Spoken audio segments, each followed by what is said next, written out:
Hey guys, it's Andrew from the podcast, and I just want to let you know we are doing the story of the Von Erichs today. And if you're not familiar with the Von Erichs, they're a story that's like part wrestling fairy tale, part absolute stinking nightmare. So, just giving a bit of a warning out there to if any of you are sensitive to the subject matter of suicide, we are going to discuss it multiple times in this episode. There are multiple incidents of it in the Von Erich family, so we kind of had to cover it. The Von Erich story is an important story in wrestling history. It's a very fascinating story. It's something that if you have a wrestling podcast where you talk about wrestling history, you would be doing a disservice to not eventually cover these guys because they were phenomenal in a lot of ways. They just had a tragic story. So if you are sensitive to that subject, completely understand. Go ahead and skip this episode. We've covered a lot of other things. We do have a lot of times of lightheartedness and fun, and, you know, it's me and Dusty, so we always have fun when we talk to each other. We just happen to also cover some very heavy incidents in this episode. So if, like I said, if you are sensitive to that subject, no problem. I completely understand. Go ahead and skip it, and we'll see you next week. And thank you for listening. Mwah. Bye-bye. Theme song.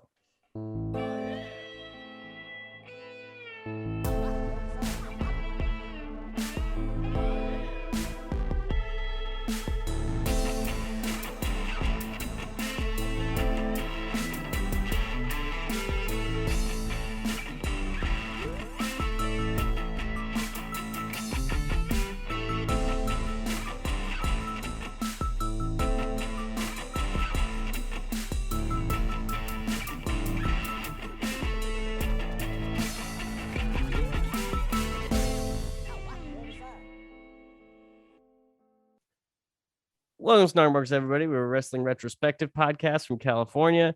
I'm Andrew. My name is Andrew. That's me. And then this other guy over here this is Dusty. He's the other guy on the. Did you whoop whoop right now? I did whoop whoop. Man, are you trying something out? Is that what you're doing? Workshop? You know, for all the juggalos out there. All right. Yeah. Putting two whoops up for 'em.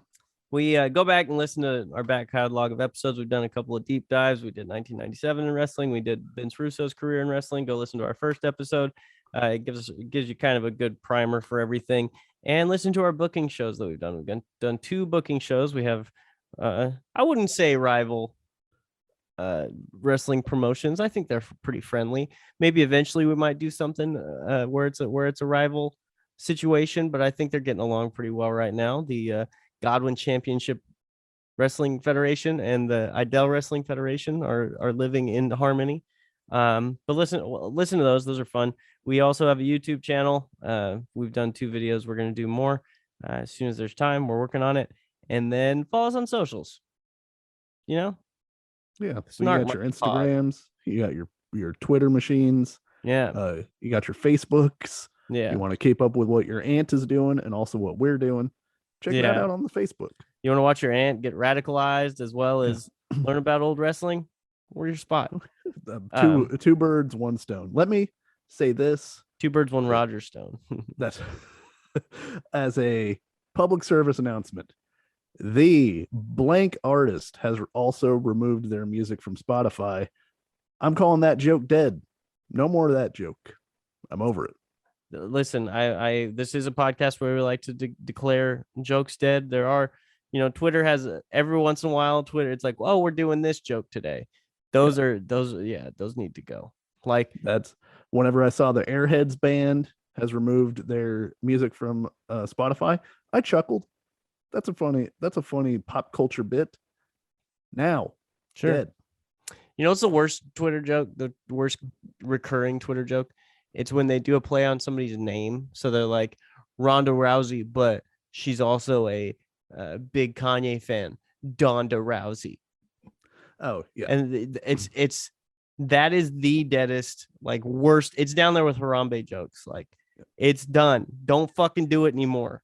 And that and the Iron Sheik are the 2 things that piss me off the worst on Twitter. I know that you will likely hate these, and I'm not trying to ruin anybody's fun, I personally don't enjoy the caption of something famous. Let's say it's like the band Kiss, and then it says, what's the name of this band? Wrong answers only. Yeah. That's not, there's no joke there. Mm-hmm. I've actually tweeted about that like a month ago. It was like, there's nothing less funny than the answers to a wrong answers only tweet. Right. It's just a bunch of unfunny bastards. Like it's the same thing as like caption this picture, best caption gets retweeted. None, they're just not funny. It's just guys, think of your own stuff. Or you know what I mean? Or just do what shout out to WCW Breakdown on Twitter. Just post obscure WCW moments that are personally very funny to me. That guy's doing the Lord's work. Well, and guess what? The snark marks. Eat that shit up. Yeah, we do. I love that shit. God damn it, do I love that shit. Yeah. And I tweeted at Mr. Buff Bagwell the other day to remind him that he is indeed the stuff. Yeah. And it's fun. It's fun to talk about all that stuff on Twitter. You know what I mean? If you're gonna make a joke, write a joke. You know what I mean? Be Australian. Yeah. So as Andrew said, we've done a lot of deep dives. We've laser focused on particular points in wrestling history. Last week we covered the 2022 Royal Rumble, and we thought, what better than the 2022 Royal Rumble? Let's lift those spirits. And then Andrew decided that we should watch 2 world-class championship wrestling documentaries, which did not do the ticket for me personally. Man, I didn't know, Yeah, well, the problem is there's a lot of fun stuff.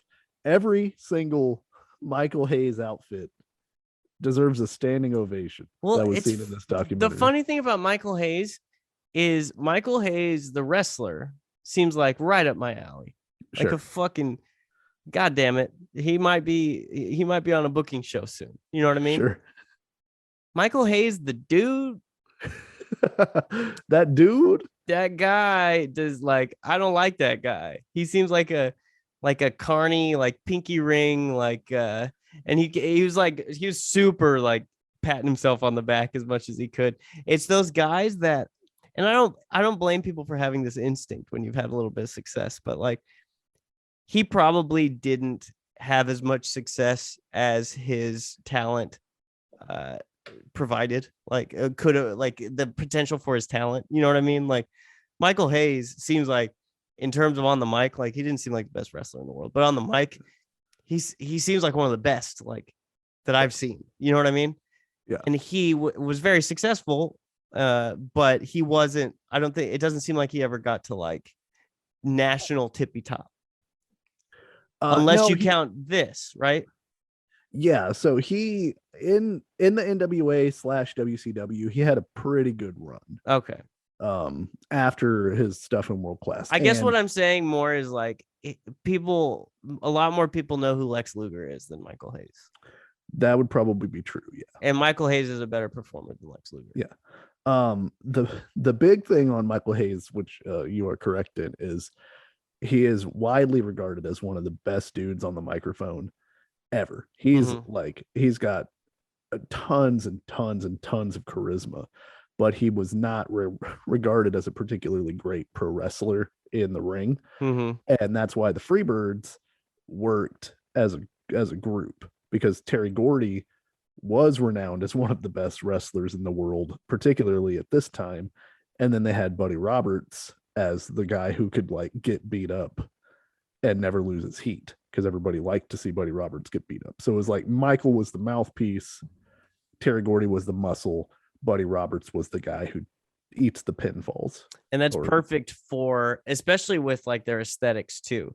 Terry Gordy, he's a huge guy and he's a good wrestler. He moves well and all that, but he gives you fat crony vibes. Yeah, he's in wrestling they call it a heater. He's the big guy who backs up the imagine, in Looney Tunes, there's the little dog who's talking a bunch of shit, and he's got the big, Yeah. the big pit bull guy behind him. Yeah. It's that guy. Yeah, but Terry Gordy also talks some shit, right? Yeah, that's good. Michael, dude, I'm a big Terry Gordy guy. Big yeah. Terry Gordy guy over here. Michael talks him into the building, and then Terry Gordy, because you imagine, oh yeah, for sure, yeah. Oh, I could kick the shit out of Michael Hayes, probably, but you can't fight Michael Hayes and Terry Gordy. Yeah, Terry's the guy at the bar who helps his friend after his friend's got himself into too much trouble. Yeah, and if you're gonna fight Michael Hayes, you're gonna have to fight Terry Gordy. You're gonna have to fight Terry Gordy. Yeah. So this week we watched the WWE produced documentary, The Tragedy and Triumph of World Class Championship Wrestling. We also watched the Dark Side of the Ring episode from season 1 called The Last of the Von Erichs.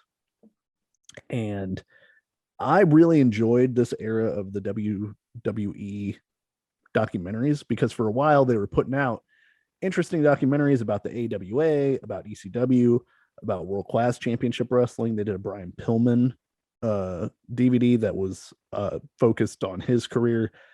And damn, does the WWE know how to put a documentary together. And they own so much footage. Like, all the footage in this documentary was great.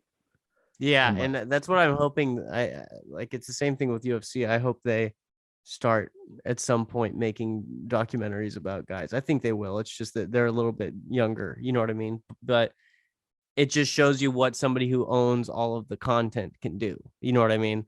And it really was well put together. Like the footage that they have from the Sportatorium, and from the Sportatorium, what a place, by the way. Yeah. I was watching this with Sarah, and they have Wild Bill Irwin as one of the talking heads on this thing. And he really wants you to know that the Sportatorium was hot as shit. He mentions it like 5 times in a row. Dude, I bet it was. You're in Texas in the middle of summer, and there's no AC, and there's TV lights, that they have to have. And they were saying it could be 120, 130 degrees in that building to wrestle. You got 4,500, 5,000 people in that little tiny building, and it's like isn't it a metal building? It's a 10, an old 10. Sorry. And then they showed like the innards of it, where all of the concessions were sold. Like, there's a brief point where they showed it on the screen. It just looks like wood. Like, so this thing was not built to code. No. It was Texas when was it built? 1966 it was built in Texas. Like, they don't give a fuck. Like, they move you out and they move the cattle in, you know what I mean? Yeah. And so that's where WCCW, that was like their home base, which I like. And I've been thinking about this I like wrestling in a small room. I don't like it when I see like the indie things where it's like in a basketball gym, or like in a in like the place where you have Christmas parties for your organization at the hotel, you know what I mean? Yeah. But I like it in a little thing. Like, the Sportatorium's perfect, meaning, I mean, if it wasn't so goddamn hot and in Texas, but it's like a bowl of seats around the ring, and everybody's right on top of the ring. You know what I mean? It's like such a perfect place to get like mad heat in a place.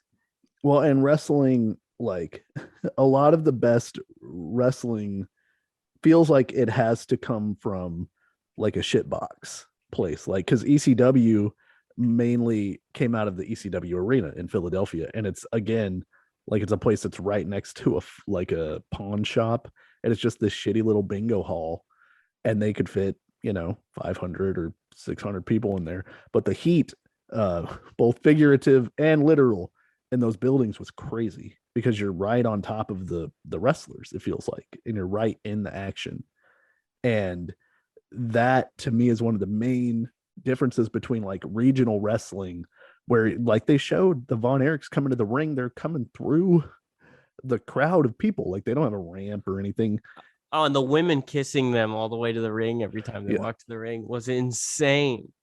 But like that versus the sleek, high production value of the WWE, like you could, in many ways, you could see why Vince won the war because his thing was production value and making it look like a big event, and that is going to get more people, I think, drawn to it overall. But like this is much more fun and sort of appeals to me as like it's like going and seeing the Rolling Stones versus like your favorite punk band in a club. Like they're both great experiences, but one feels more gritty and real than the other one. Yeah, and it's that's totally how it is. And wasn't it because didn't Vince tour faster? Like he went around the nation first. Isn't that kind of one of the deciding factors in him taking over? Yeah, well, because they in this documentary they even talk about Fritz didn't want to leave Dallas. Fritz Von Eric, who was the promoter of World Class Championship Wrestling, because of the unwritten rule of you don't go into other people's territories. Right, and Vince was just like, "Fuck all that." Didn't give half a rip about that shit. Yeah, I'll go anywhere. I don't care. And he would send his television to everywhere, and he would pay to have his television on these other channels. Yeah, so that he could tour like a band, essentially. And like one of the big differences here is you have to think they had to draw at the Sportatorium every Friday night. You have to draw fans to the same building to see the same wrestlers. Yeah, and they said that's Friday is football night, like high school football night in Texas, yeah. And you still were packing the house. Yeah, and Vince, it's like the circus.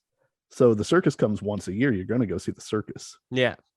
And then they don't have to worry about it in the same way because next week they're going to be in some other town and Hulk Hogan only comes to that town twice a year. So you're going to go see Hulk Hogan regardless of the angles or the matches or anything that's happening.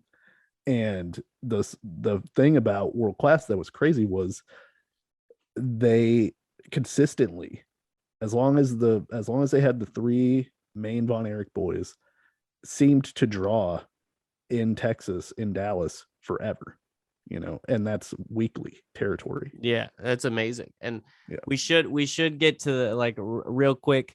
World Class Championship Wrestling was a wrestling organization that eventually, and during the time that we are speaking of, it was owned by Fritz Von Eric, real name Jack Adkisson, by the way. Yes.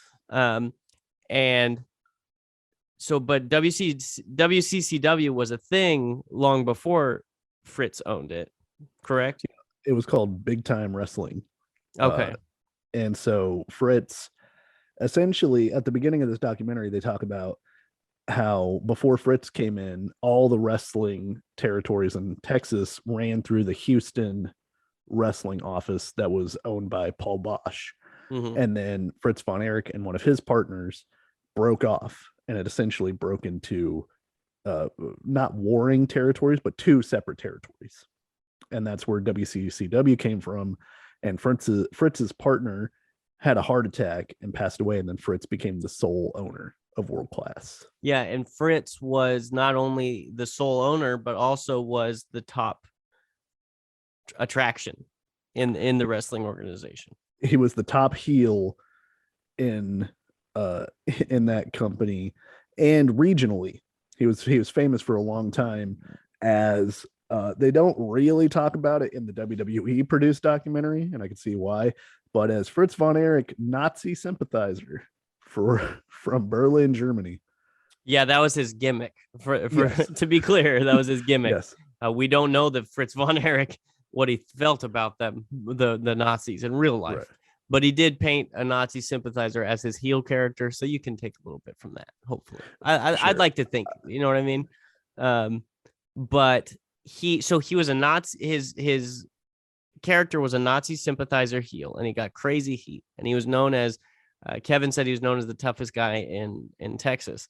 And then they were able to turn him babyface, and he kept the same name eventually. Yeah, it's a weird move. I think because he was well known in Dallas as like a sports athlete, as Jack Yeah. Atkinson, Yeah. that people were just like, okay, man, and Dude, then it was he the dropped, 50s. It was the 50s in Dallas. well, right. And then he dropped the Nazi gimmick, but he was still just Fritz Von Eric.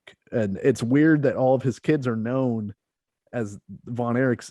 That's how powerful the gimmick was, because obviously that's not their real last names, but that's how everyone knows them, as the Von Erich boys. Yeah, and so Fritz became, I mean, he was a huge star as a wrestler, and he was supposedly a very good wrestler. He was a very strong guy, beat the shit out of you in the ring. Yeah. And he owned this wrestling organization, and then he started having boys. He just had a bunch of boys. He had, what was it? 1, 2, 3, 4, 5 kids, 6 kids. He had 6 kids. Yeah. All boys, and all either, except for the one passed away when he was 6 years old. The rest of them all either wrestled or wanted to wrestle. Yeah. And I think the documentary, I don't know, because Kevin Von Erich, God bless him, like it's crazy to see him talking in this documentary as the main talking head.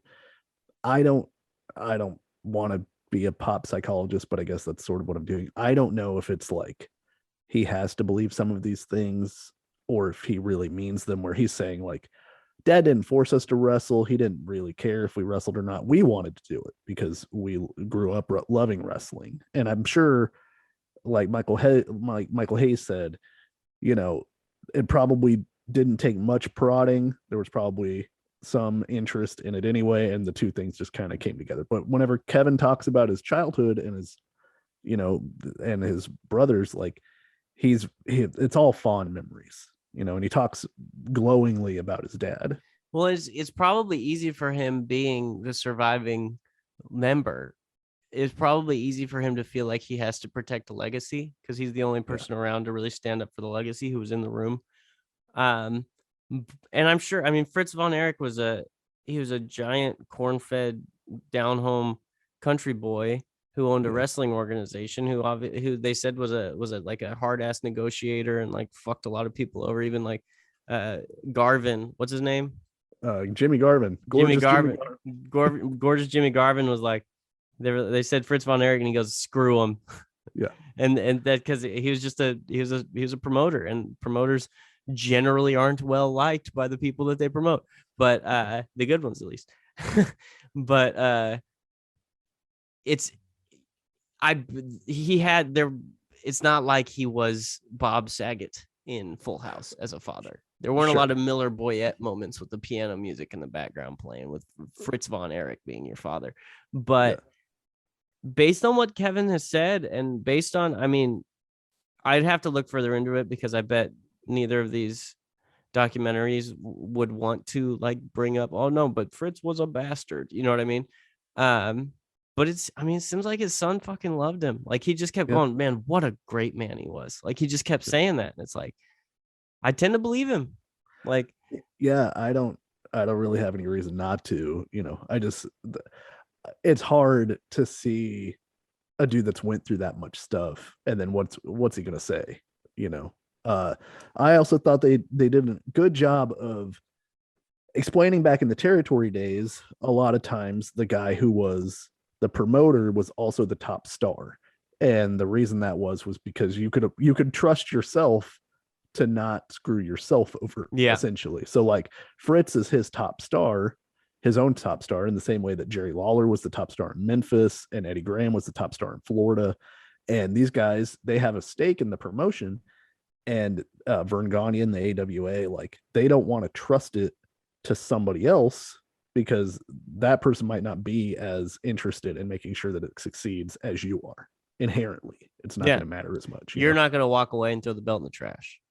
Right. And so Vince McMahon's not going to come calling and you're going to leave, because it's your thing. So I thought that was interesting to also put into place, to say, like, of course the Von Erich boys became the top stars because Fritz could trust his kids, and you're going to want to naturally also, push your kids. And all of them were great. The David and Kevin and Carrie were all crazy athletic. Like Carrie Von Eric is crazy jacked in the 80s here and kind of looks like Jim Morrison. I thought he was like I think he looks like if Uriah Faber was a cartoon character. Okay, yeah, I can see that. Dude, Dude, he also looks like the bad guy from George in the Jungle. I mean, dude, he has some outfits in this thing where I'm like, that is a wild piece. That is wild clothing to put together. It's like a leather Texas, jacket, baby. leather jacket with a headband and an open like flower shirt. And this dude's doing everything. Oh, good man. For Carrie Von Eric. Just all the trim. You know what I mean? Yeah. And just knocking down his door. And then David Von Eric in all of his promos just talks about how much he loves Texas. He was just like, it's a great night in Texas, baby. And everybody, of course, in Dallas. He knows how to get over. That's dude. He knows how to get over. That's a pro. You know what I mean? Yeah. I really enjoyed them talking about the fabulous Freebirds coming in and really being the big, like that feud went for years. Yeah. So just unresolved. Just to break it down, it was Fritz. He brings his kids in and he says, each of my kids are going to be the world champion at someday. And this is one thing to note is the WCCW recognized the NWA champion at the time. So, it wasn't their they had their top champion, but they also recognized the NWA world champion. Yeah. So it's not like Fritz could just choose for his kid to be the world champion, the real world champion. They had to, I mean, it's like a meeting of the 5 families in mafiosos, you know what I mean? So, so he brings his kids up and, his kids get over huge. Like everybody loves the Von Erichs of, Carrie, David, and Kevin at this point. Yeah. And I don't know who were the heels that they were wrestling before the Freebirds showed up. Was like Bruiser Brody a heel? Who was it? That was there? They didn't have like, as far as I can tell, they didn't have like huge, like a big foil. Yeah, and because that's what they talk about is the Freebirds had 3 guys, and they had 3 guys, and we also get a lot of Gary Hart talking, who was the booker in World Class. Interesting cat, by the way. Yeah, I get super Anton LaVey vibes from Gary Hart. Yeah, well, he also like his big thing was bringing in like mysterious characters as his heel group, because Gary Hart was a manager also, and he would manage the big heel stable against the baby faces. And so it's Gary Hart Enterprises or whatever. Oh, Gary Hart's dead. That sucks. Yeah, apparently he wrote a really good wrestling book before he died, but it's out of print, which sucks because I want to read it. So it's probably like fucking $400 on eBay and shit. Yeah. So do I blame him for Kamala? I think Kamala the gimmick existed before Gary Hart, but I imagine Gary Hart brought him in as one of his human oddities. Yeah, because he also had Kabuki. And Kabuki, I don't like Kabuki either. And Kamala and the Missing Link, who I enjoyed. I thought the Missing Link segment. Yeah, that was very interesting. So the Freebirds show up, and that's Michael Hayes and Terry Gordy and Buddy. What's the last name? Buddy Jack Rogers.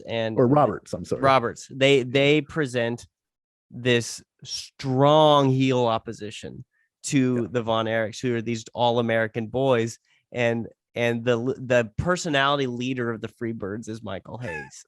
And he's he's got so many so there's so many shots in this documentary of Michael Hayes taking off his robes. Oh, dude, and like strutting, and the way he struts with his hands out in front of him, and like it's a little flary, like it's a little Ric Flair-ish, you know what I mean? And I'm not saying he bit Ric Flair, because anybody who knows me for 5 minutes knows that I love the rich snob better than you gimmick. Yeah. Give me all the sequined robes. Give me all of them. You know what I mean? But Michael Hayes just had this. He had the pretty boy thing, but he also had like kind of a bit of a rugged Southern attitude. And they were from the South. The Freebirds came from Georgia last. I don't think it was because Michael Hayes is from Florida, but the Freebirds came from Georgia. Yes. And so it was like a big, Texas versus Georgia thing all the time. And it wasn't the big first moment because was Michael Hayes. Yeah, Michael Hayes was teamed up with the Von Erichs at first, right? Yeah, so the Freebirds come in and it's Michael Hayes and Terry Gordy. And there's a really funny promo line where Michael Hayes is talking and he goes, "Now the Freebirds, that's a double thing. It ain't no single thing. And I got a brother. Oh yeah, he stands 6 feet 7 inches tall, and he's a rugged, tough, whatever, some bitch." And he brings in Gordy. And so on Christmas night in 1982, they're doing Carrie Von Eric versus Ric Flair in a steel cage for the NWA World Title. And the crowd loved Gordy and Hayes. Like they specifically loved Hayes. Like he was over huge as a babyface at the time.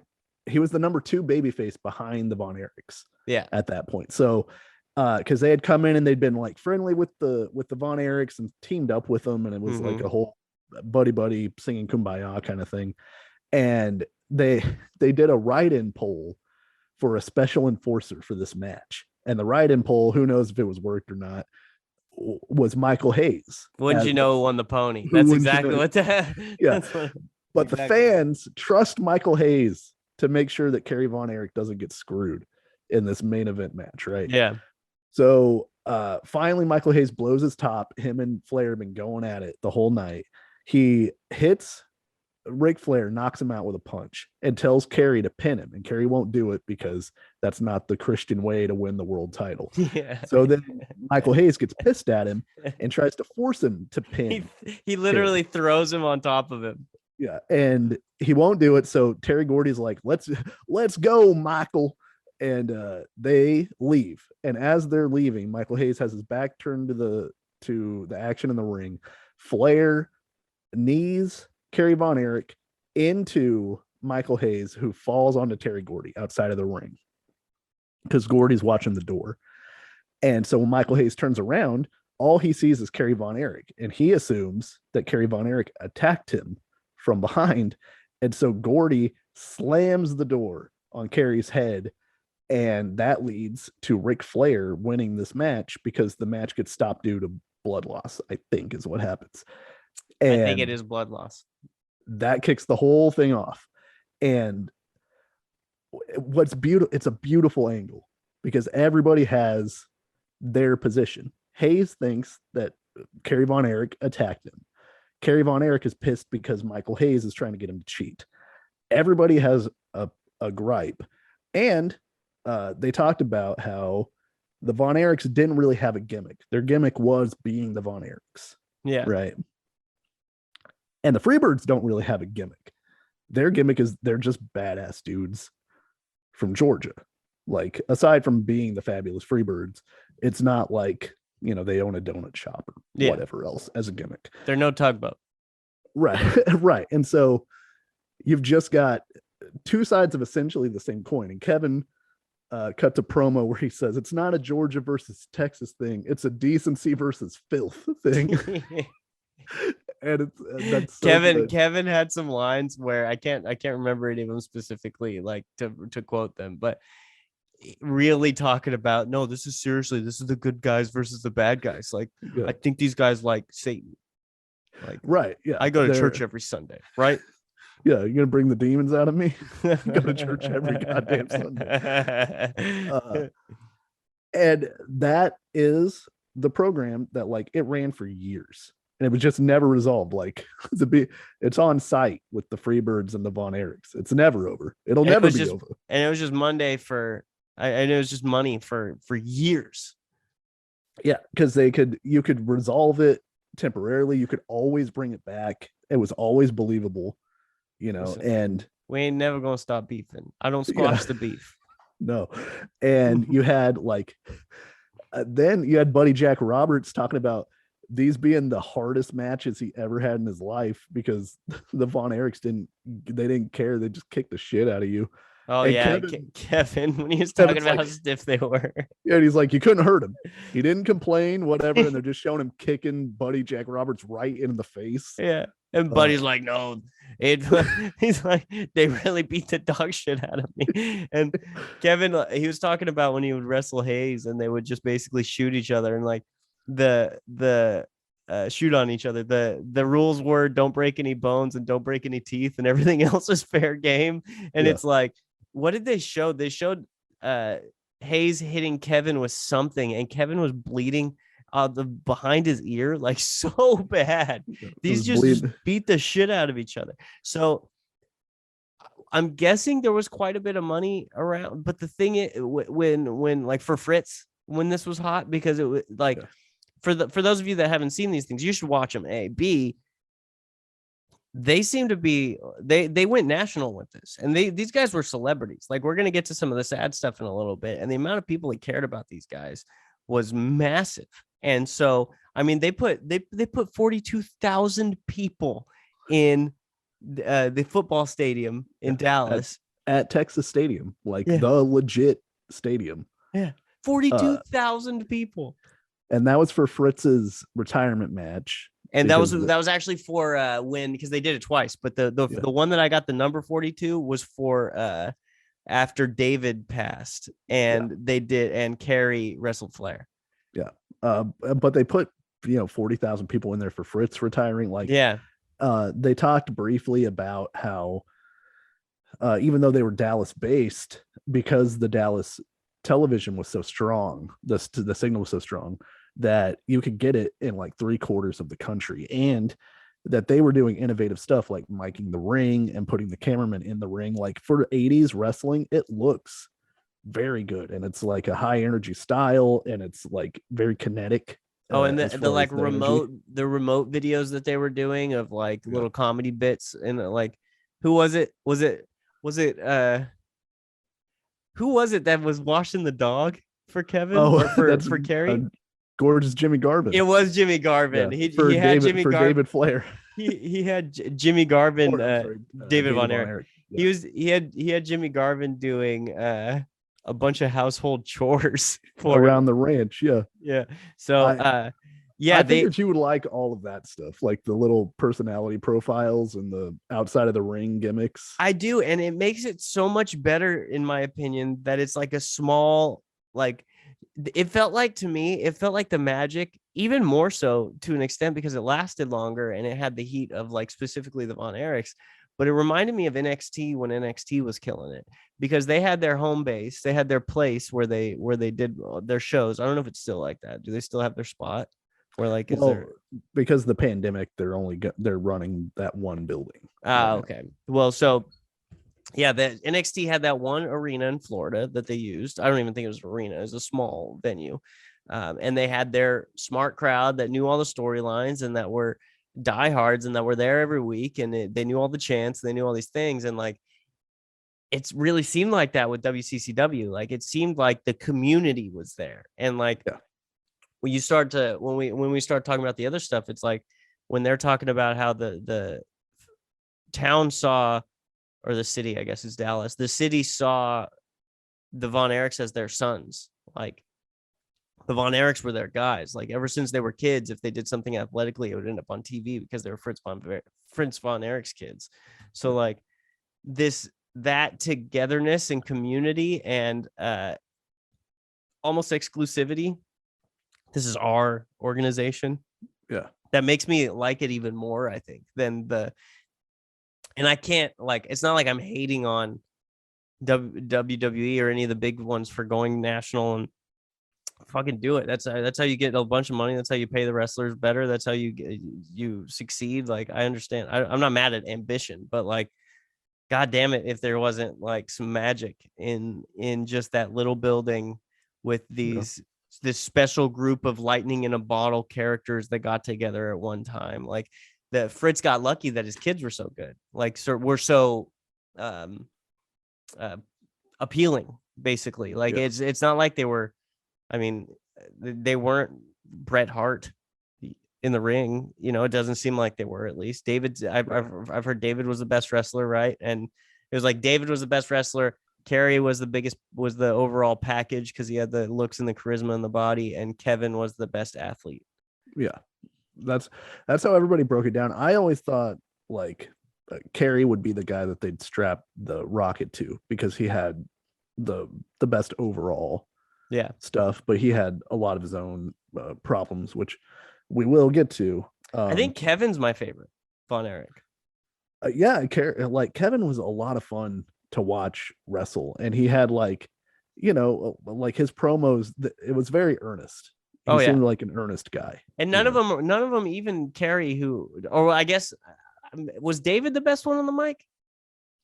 They said that David was the best overall, but they said that Carrie was the most charismatic. Yeah, but I don't know that didn't really. I don't know that I would say any of them were great promo men. Yeah, I think I liked David the most on the microphone just because he was a little more fun, it seemed. But like Carrie, I could see why, like the appeal in Carrie, but I mean, we have a lot of those guys. Like, I mean, he's built like Warrior or fucking Luger. Like he's a monster, but he wasn't that lively with the mic, or he wasn't like, you know what I mean?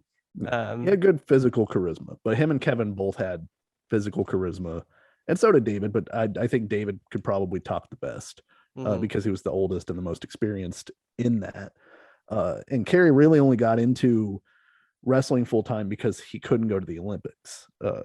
Kevin tells a story about he was going to shot put for the Olympics, and then they boycotted the Olympics. Yeah, the U.S. did in 1980. So Carrie was unable to go do that. So then that's when he really got into wrestling. Yeah, and Kevin was a football player, but he had injuries, so he that's why he ended up getting into wrestling. And so Fritz Von Eric has his kids wrestle. They have these giant programs with the Freebirds. They're super over. They're giant celebrities in Dallas and Texas, and they're known nationwide because they started syndicating these shows. And the Von Erichs they're already kind of a legendary name in wrestling now. They're a royalty now in wrestling, it seems, worldwide almost, because David Von Eric gets invited to Japan for what is it? Japan. He was wrestling for All Japan. That's what it was. Yeah. And he goes out there for appearance to wrestle and dies. He just fucking died. His intestines exploded, basically. Yeah, he had acute enteritis, is what they say. Yeah, and basically his intestine burst, and he bled. He internally bled to death, basically. And he was only 25 when he died, February 10th, 1984. And they were talking about how he was really being groomed to have a run being the NWA champion, because everybody thought, like Andrew said back in the day, if you were in the NWA, that was the governing body, and they would vote on who the world champion would be, and everybody who was in the NWA got a vote. And then the consensus would be the champion, and he would tour all the different territories as the NWA champion. And there was a lot of talk about David becoming the NWA world champion at some point in the near future, it felt like, at least from the documentary.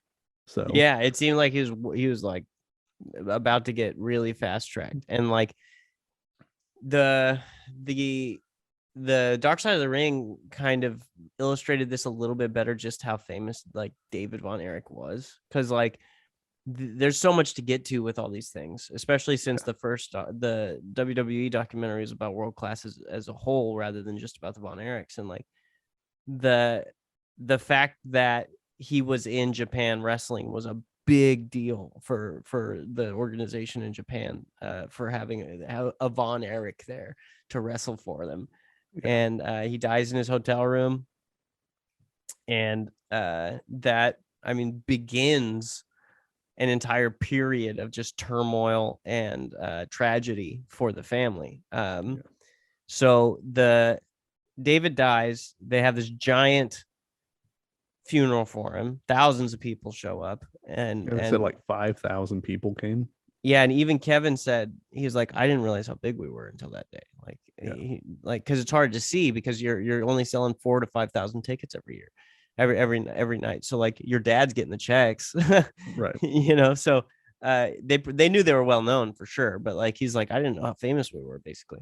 And so there's a giant funeral, and then the next show, well, at least the next big show that they do is the one that we talked about at the Texas Stadium. Ric Flair is the NWA champion at the time. He comes in to wrestle Carrie for his title in the main event. And Fritz Von Eric said, like, and this is, I mean, he said it within kayfabe, obviously, but he was like, there will be a title changing hands that night in Dallas. And it's like, well, there's no way that you hold a David, like, and the David Von Eric Memorial show, and then you have a Ric Flair beat Carrie Von Eric. There's no way. Yeah. I mean, unless you're Eric Bischoff. I suppose that would be the case. But this is what the Fritz Von Eric, not negative, but like you could see the pressure, because he's like, all of my kids are going to be world champion. And now Carrie's going to be world champion because he's going to do it for David. And that's just a lot of pressure on somebody to live up to the expectation of their brother who just passed away. And now he's got to become the NWA champion to like honor his brother and fulfill his dad's wishes and do all these other things. Like, it doesn't seem like a fun position to put somebody in. But in the documentary, they talk about, Carrie was excited about it and wanted to be the champion. And, what a great night it was. Kevin keeps saying, was the. Yeah, but they also talk about how he was a little subdued when he was afterwards and stuff, because it seemed like they were alluding to like he felt like he only won the belt because his brother had died, and that he always assumed that he would win the belt on his own merit and by earning it. You know what I mean? I would argue that, I mean, he was huge. He was crazy over. It wouldn't have been outside of the realm of possibility to give him the belt anyway, but, right. Well, his brother dies in February and he wins the world title in May. So I didn't realize it was that long after. They both documentaries, and I understand why, but both documentaries like put them like right after it. So it seemed like it was like the next month or something like that, Right. I imagine that they wanted to build, because also Fritz comes out of retirement to take on the Freebirds with Kevin. And so I think that they were building the show probably, but that's still not long after.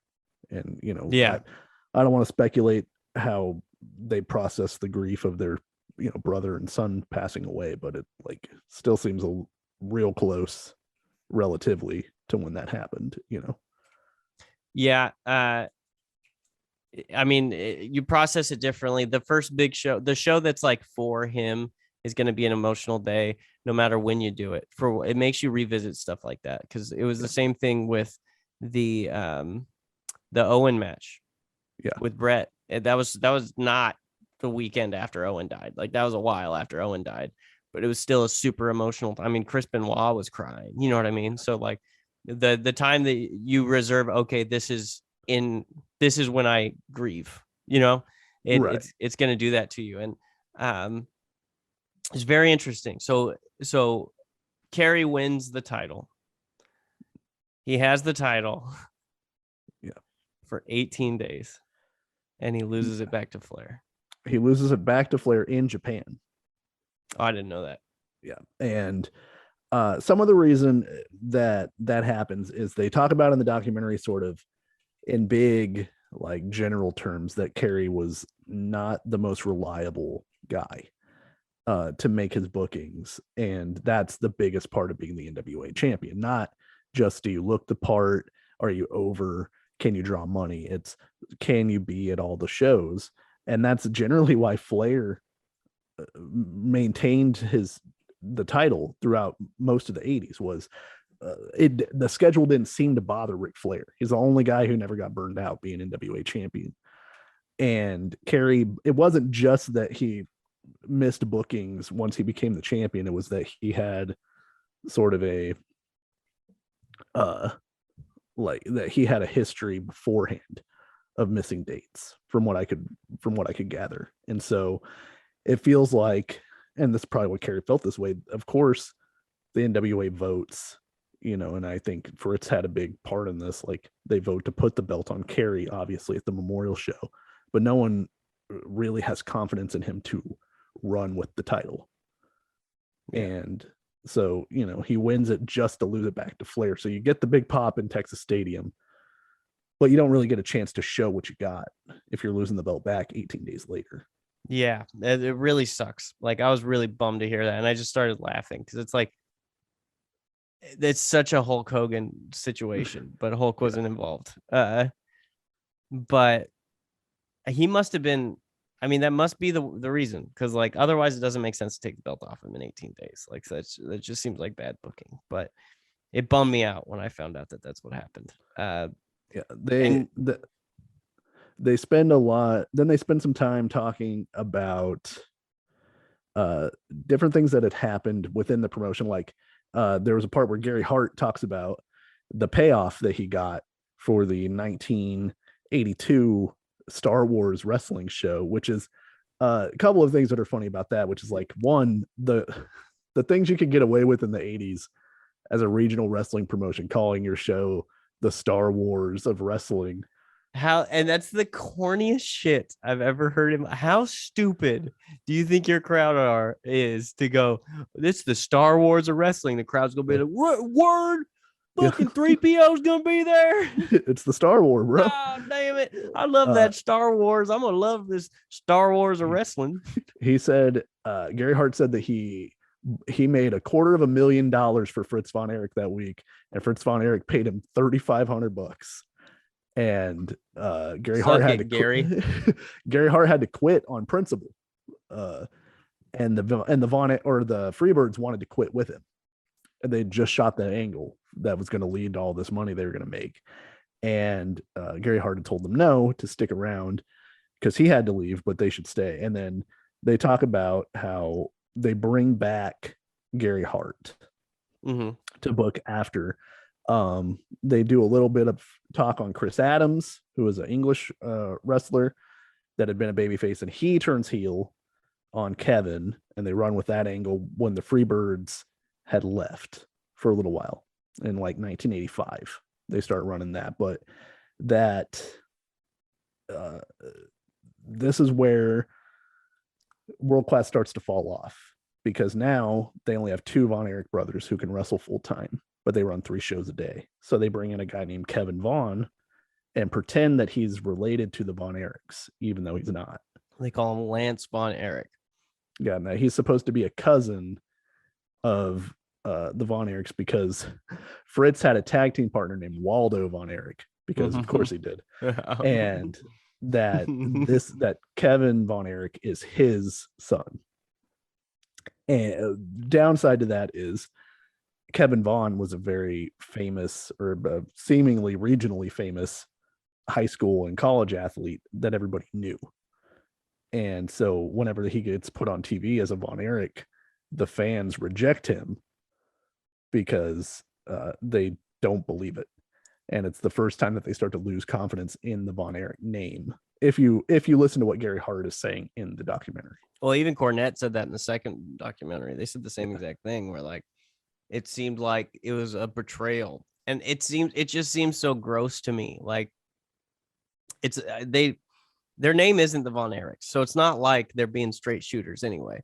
But Sure. They're all brothers, and then you bring in somebody and say, no, this is another brother. Like, it kind of muddies the whole thing. Like, it's not. Remember, I talked about the community and all that stuff before, and it's like that's now like artificial, Yeah. And I get why I almost called him Stu Hart, because, by the way, Fritz Von Erich trained by Stu Hart. I did not know that. So you know that he's a tough son. That's crazy. Yeah. That motherfucker's been in a dungeon. So, but what was I talking about when I talked about the Fritz thing? God damn it. Oh, that they were. I'm on the Fritz. They were part of the community. Yeah, and that's not there anymore. So like, this Lance guy comes in, and he looks like a 90s, like, he's got a good body, but he looks like a 90s villain in a teen movie. And They've kind of brushed by it a couple in both documentaries. Do you know what Lance did? Like, because there was a part where they show Fritz talking about this guy is not a member of our family. He never was, and we learned some stuff about him, and we have decided to separate ourselves from him, and that's all I'll be saying about that. And they didn't mention what he did. I believe it was a disagreement about money. Of course, it seemed like you fucking did something terrible. I think that it had more to do with being held up for money, and also the crowd not taking to him, and being less stoked about the fact that he was trying to ape off the Von Eric name. Like they felt, it seems like they felt insulted at the fact that now, like, because they were down a Von Eric brother, which is what they say.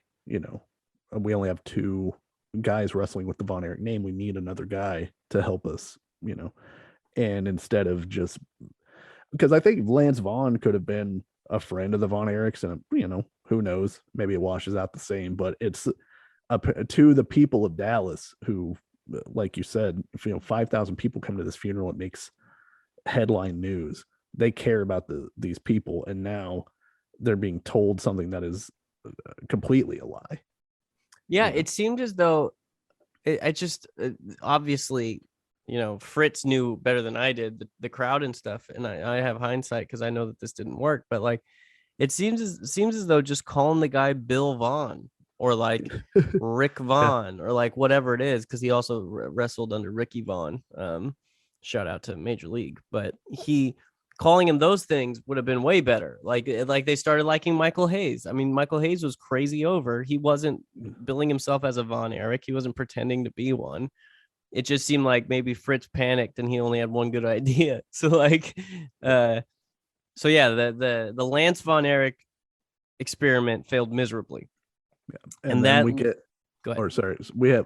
we get to what happens with Mike Von Eric, who, by all accounts in the documentary, in both documentaries, they say he was not as athletic or as big as his older brothers were, but he still wanted to wrestle. And he had, he seemed slight in comparison, but Carrie Von Eric's a fucking giant. So, I don't think Mike was stretching the believability as a pro wrestler necessarily, but he was wrestling, and he went to Tel Aviv, Israel, because somehow through pirating the television show, the Von Erichs were huge in Israel. Yeah.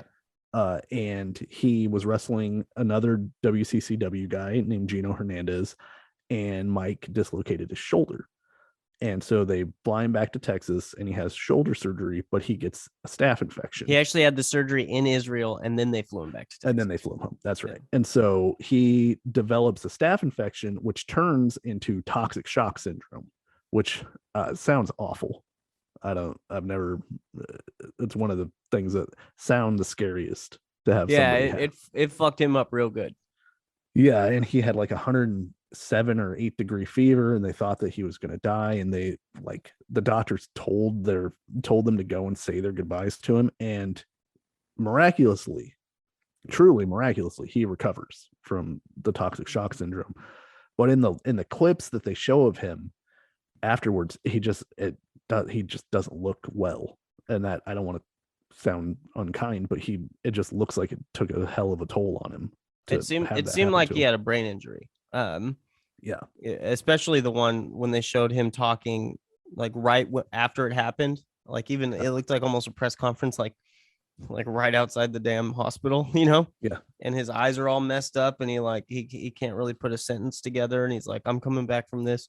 Everybody go to the show or whatever it was, and like, it just seemed like this changed him, like, fully changed him. He wants to come back and wrestle, and it's just, he really can't. And this is again another tragedy where Mike, they say that he felt like he didn't want to let the family down, and he takes his own life and commits suicide at the family ranch. And he took a fatal dose of tranquilizers. Yeah, and now things are starting to pile up, and you can just tell, like whenever Kevin Von Eric is talking about it, it's like it wears on him. Like each one of these things is another thing. Oh yeah. And whenever he has to recount the story, you know, and it's, I mean, all of them are sad, but it's like it just starts to get really heavy. Well, and we even failed to mention that.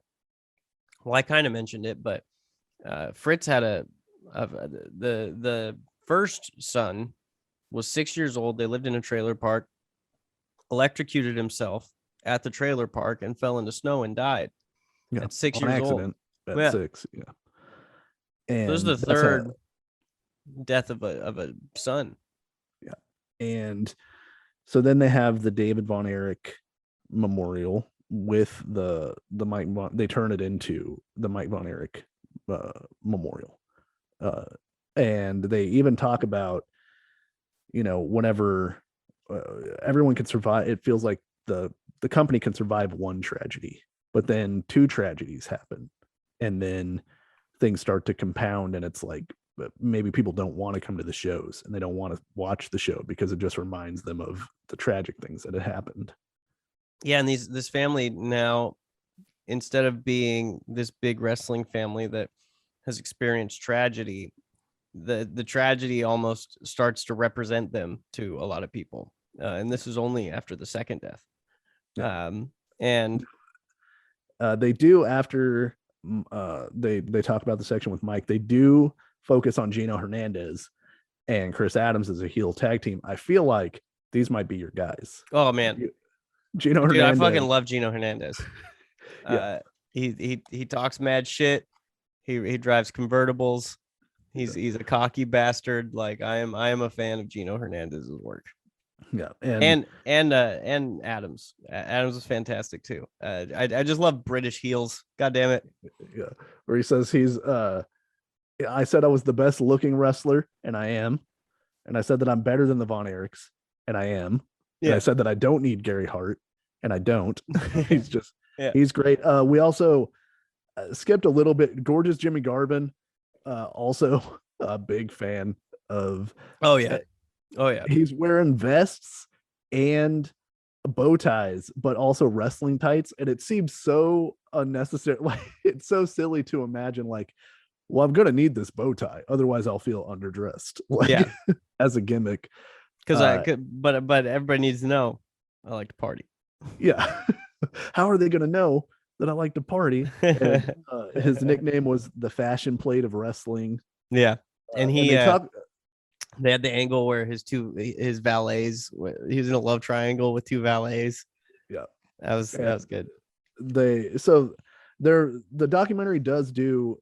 I mean, like we said, the dark side is all Von Eric based, but in the documentary they do bounce around a little bit and give love and shine to some of the other things that were happening in World Class. Of course, it's still mostly about the Von Erichs, because they are the main staple of this promotion. But they talk about how the houses start to go down and things are looking bleak, and they run a quote unquote fake heart attack angle with Fritz. And Kevin Von Eric says that it was it says that it was not a fake heart attack angle. Nobody ever said fake heart attack. They were going to say that he had injured his rib or something else had happened or whatever. But because of all of the real life tragedy that had occurred, people automatically went to the worst case scenario. And I don't know. But I mean, he's walking, then he falls, then he's on his back, and all the brothers are like around him and stuff. Like, what do you think they're gonna think? Right. And this was to try to get over the new Freebirds, which Michael Hayes not cool with. It was Buddy Jack Roberts, Terry Gordy, Iceman King Parsons, and the Angel of Death. And they cut to Michael Hayes and he goes, "How are you gonna have a Freebirds reunion and not invite Michael Hayes?" Yeah. And he's like, like without Michael Hayes. And he also earlier in the documentary goes, look at the photos. Look at the people that weren't in that building. And then look what happens when the Freebirds show up, and suddenly there's 5,000 people in that building, and that is thanks to me, Michael Hayes. Yeah, Like that's what I'm saying. Like, he's one of those guys that like history doesn't give him the credit that he even probably does deserve. You know what I mean? Yeah. But well, he takes no shame in trying to claim his credit. You know? Yeah, and he also takes credit for introducing, and the documentary gives him the credit for introducing rock music as entrance music for the wrestlers. Hulk Hogan also tries to take credit for that. I'm more inclined. Hulk Hogan tries to take credit for introducing rock music in general to the world. Yeah, it's your brother Hulk Hogan. I got that new sound you were looking for. I know, exactly. Yeah. Anyway, I was hanging out with my friend Chuck Berry, brother, and yeah, songs in B flat. Follow me for the changes, brother. Yeah. I was talking to Buddy Holly. I was like, the way the little things you said and do. And then he sold 1 billion records, brother. And, man, it's and I own that plane. You know that? Yeah. And I dropped a big leg on Chubby Checker for fun. So they try to say that, of course, World Class at this point's in bad shape. So they get bought out by the USWA, the United States Wrestling Association. And Mick Foley tells a story about whenever they took down the letters of the WCCW and put up the USWA letters, that people cheered because it was like washing away so all this tragedy that had occurred. And it's very interesting to me. Yeah, and sort of trying to give it a fresh start. Yeah. But that's whenever Fritz has sold his stake in it. So it's Kevin and Carrie and Eric Embry from USWA, and they are running it. But in the midst of all of this, they talk about Kevin's youngest brother, Chris, who wanted to be a wrestler, but as a kid had a lot of health problems and medical problems that required him to take medication that made it so that he was the smallest of the brothers. And just apparently it made his bones brittle. It was his asthma medication made his bones brittle, which is very interesting. I've never known that, like, heard of that as a side effect for anything, but yeah. He's a fragile little boy, but so he's like 5'4", 5'5". All he wanted to do was be a wrestler. His brothers were his heroes, and he had a lot of muscle on him. Like, he ended up being a buff kid. He's a little short guy, but he had a lot of muscle on him. But he just, like, they showed him doing a was it a frog when you jump over some leapfrog? Leapfrog, yeah. Yeah, they show him leapfrogging somebody. It just looks like shit because he just can't move very well. And like they talked about, like, he fell one time and caught himself and broke both his arms, and like he just was a very.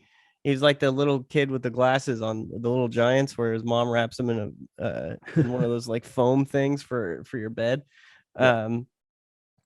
But he's one of the sadder stories for me because he never got the rub that he wanted, and he never got to do what he wanted. And what happened happened.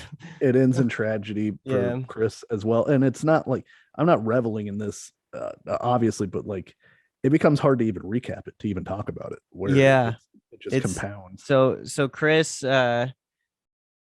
was on the outs. I mean, he broke his arm in a wrestling match, and he was really bummed out about it. And he was starting to see the tea leaves that he was never going to be able to do this wrestling thing. It seems to me that's what it seemed. And he got very depressed, and he was drinking, I think. I can't remember, but he at least was like in a real like depression stupor at the time. And even Kevin talks about like that night he like called him at 12:30 and was like, I want my, what was it? It was a cassette player. It was a VCR. Yeah, VCR. That's what it is. I want my VCR back at 12:30 in the morning. And Kevin's like, dude, let's do it tomorrow. And Kevin just felt like something was off, basically, right? Yeah. And Kevin followed him into the woods, found him. He was alive, and he was like, did you find my this is the weird thing about it to me. And I understand what happened with Kevin, but I wonder like how he feels about this, because Kevin's like, you didn't find my note, did you? Or did you read my note or something like that? And he's like, what are you going to do? Kill yourself? And the guy, his brother was like, no, like, I'm not, I promise I won't do it. And he leaves and talks to Fritz, and Fritz is like, dude, what are you doing? Go back there. And Kevin Well, went they back. found a note. He did find a note when he went to the house. Oh, he did when he went to the house. Yeah. Oh, okay. And so he returns, and his brother has shot himself. Yeah.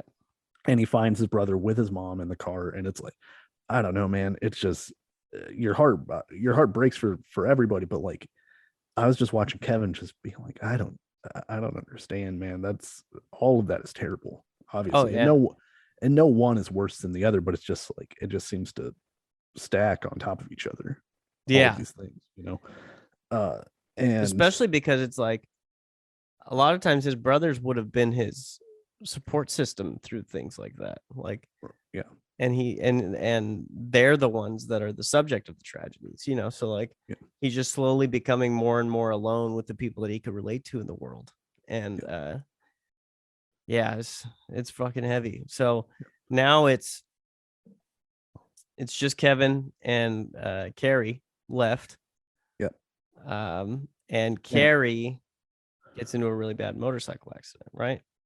Yeah. So, well, that was during World Class. So that's 86. Oh, it was before that he got. Okay. Yeah. So he had gotten into a bad motorcycle accident and really severely injured his ankle. And they did surgery on the ankle.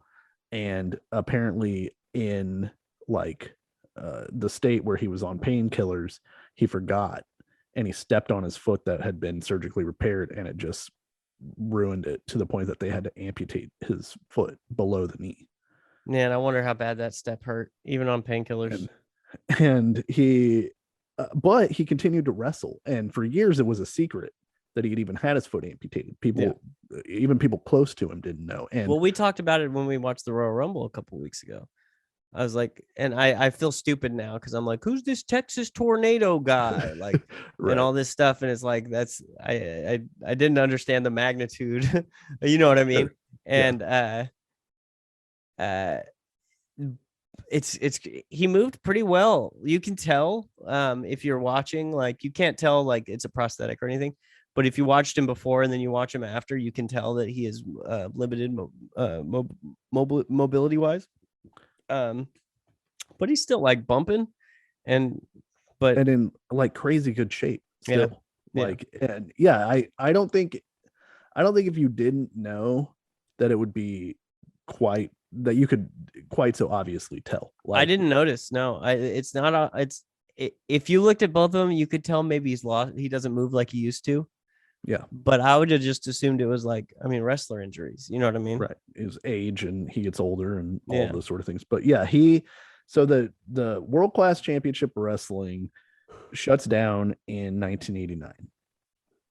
And Kevin doesn't retire, but I don't think wrestles anymore, but sporadically. But they call Carrie, the WWE calls Carrie Von Eric, and he accepts an offer to go to the WWF. And that's a huge deal for him. And it's, of course, at this point, why not go? Because the promotion that's your hometown promotion isn't there anymore. Yeah, I'm sure Fritz supported it even. Like it's time to go see what you can do on that giant stage. You know what I mean? Yeah. And he gets a couple of big pushes. He beats Mr. Perfect for the Intercontinental title. At Survivor Series 1990, he teams with the Ultimate Warrior and the Road Warriors as their Survivor Series team.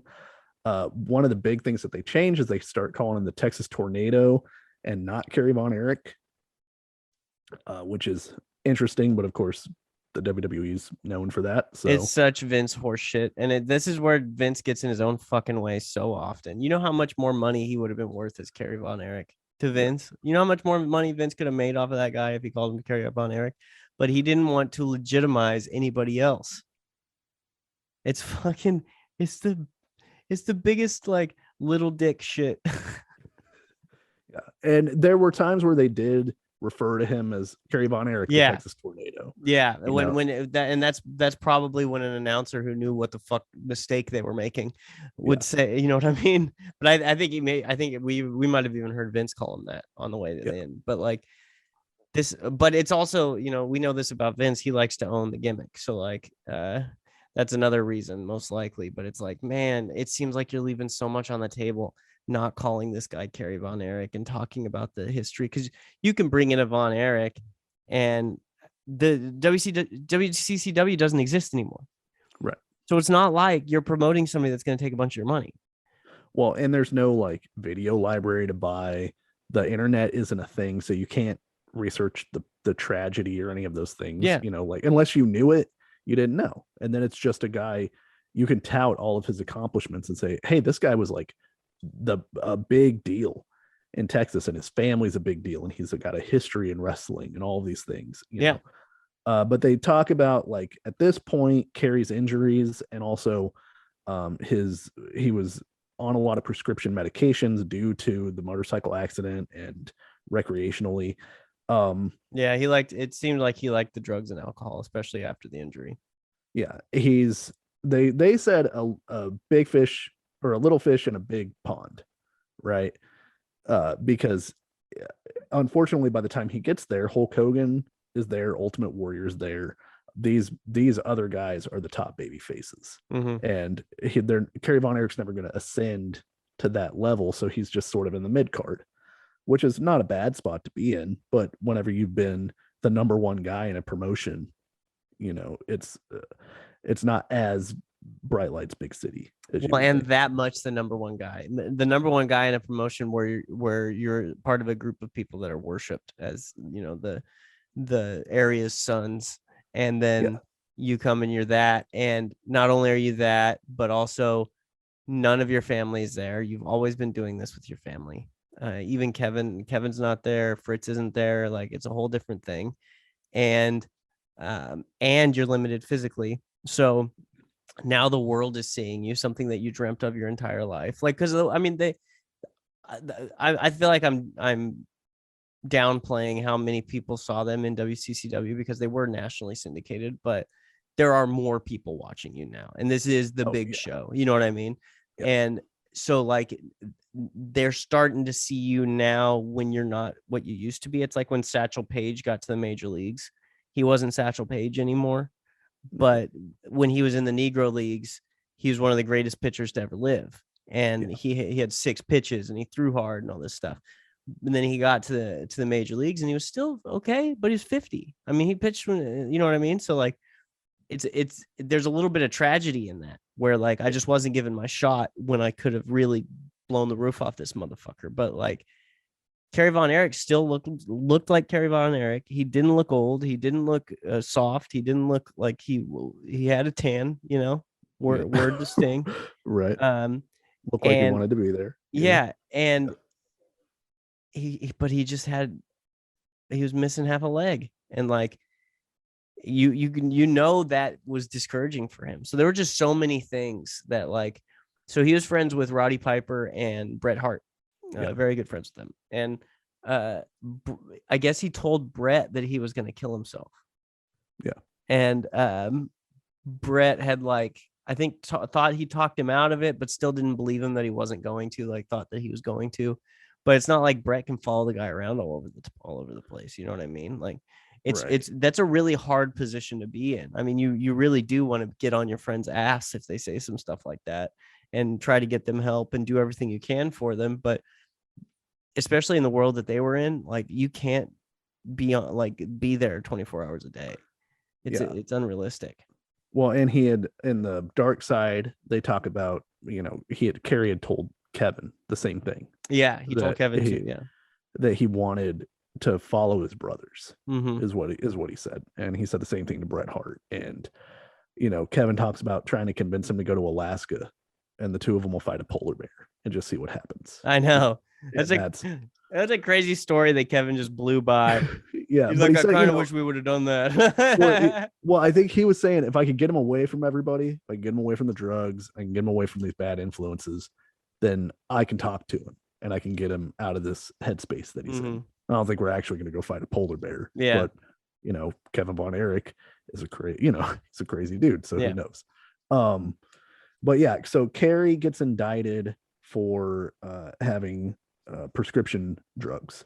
And it's his second violation because he was on probation. And it probably would have resulted in serious jail time. Yeah. I don't know how long, but he would have spent some time in jail. Yeah. Probably. So they said the day that he was supposed to be indicted, he took a gun that he had given his father for Father's Day and drove up on the ranch and committed suicide. Shot himself in the heart. Yeah. And it's just one more thing on top of everything else. And it's 3 suicides in a row. Yeah. Because David died of natural causes. And then Mike, Chris, and Carrie killed themselves. And it's just, it's got to the not again factor. Yeah. That they had to deal with is just like Kevin. I mean, because Fritz was still alive at the time. Fritz outlived all but one of his kids. Fritz died in 1997, I believe it was. And then Fritz and his wife, the kid's mom, separated. Yeah. And because that's actually kind of common to happen. I'm not sure why. I'm not going to armchair psychologist this. But marriage troubles come a lot of times after tragedy, for various reasons. You know what I mean? And from what Kevin said, it seemed like Fritz probably wasn't the easiest guy to be married to.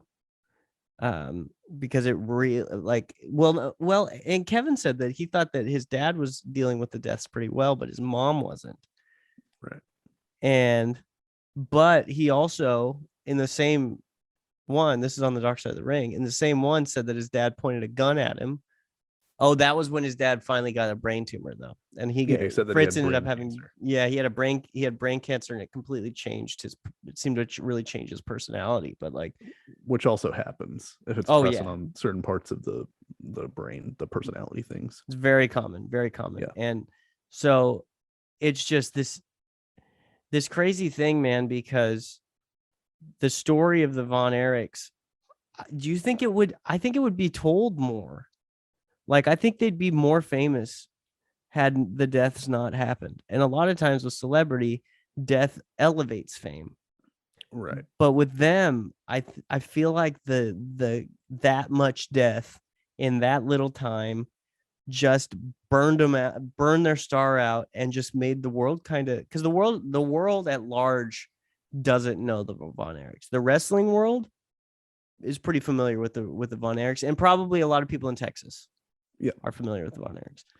But I feel like, there's also the fact, because I was going to say, I feel like had the deaths not been a thing, that would be a little bit different. But had the deaths, that's, easy for me to say, because had the deaths not been a thing, they probably would have wrestled for longer, and they probably would have had more opportunities in WWE or in big promotions. You know what I mean? So that almost goes without saying, but it's just it feels like this thing that was destined to be part of the American lexicon. It was that was right as wrestling was gonna become, wrestlers were getting household names. It was right then. Yeah. It was destined to be that, and then it fucking hit a wall. It flew off a cliff. It died abruptly. You know what I mean? Well, and I think that's because even watching the documentary, the early part of this documentary is a lot of fun. You get to see all these different personalities. It's the 80s. Oh, and you're wrestling in the 80s. And then there's nothing to bring the tide back up. Yeah, because it's just bang, bang, bang, bang. Right. There's as not soon as a lot David of as soon as David passes away. Yeah. It just feels and that's not entirely true.